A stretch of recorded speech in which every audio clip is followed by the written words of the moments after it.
சமைச்சாச்சா? குழம்பு இன்னைக்கு வைக்கல. என்ன சமைச்சிங்க? முட்டை பிரியாணி. முட்டை பிரியாணியா? ஐயோ, கலையரிசி வேறு லெவல் பண்ணுது. முட்டை பிரியாணியா? சூப்பராக இருக்குங்க. சாப்பிட்லாம் முட்டை பிரியாணி. முட்டையெல்லாம் முழுசாக போட்டு கிடக்க. கோழி விடும்போது கூட முட்டை தெரிச்சு. இப்போ முட்டை முழுசா. இது என்னது?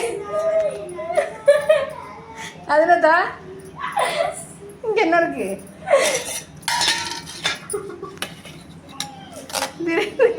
மோர் வெங்காயம். அப்புறம் உருளைக்கிழங்கு வறுவல். ரசம். வெள்ளை சாதம். தயிர் உரக்கூத்தினது. ஊற்றிட்டியல்ல. ரைட்டு. முட்டை பிரியாணி, உருளைக்கிழங்கு, ரசம், வெங்காய பச்சடி. எல்லாரும் சாப்பிட வாங்க. கமெண்ட் பண்ணுங்க, சப்ஸ்கிரைப் பண்ணுங்க. சாப்பிட வாங்க. எல்லா வீடியோவும் பாருங்கள். ஆமா, அவ்வளோதான்.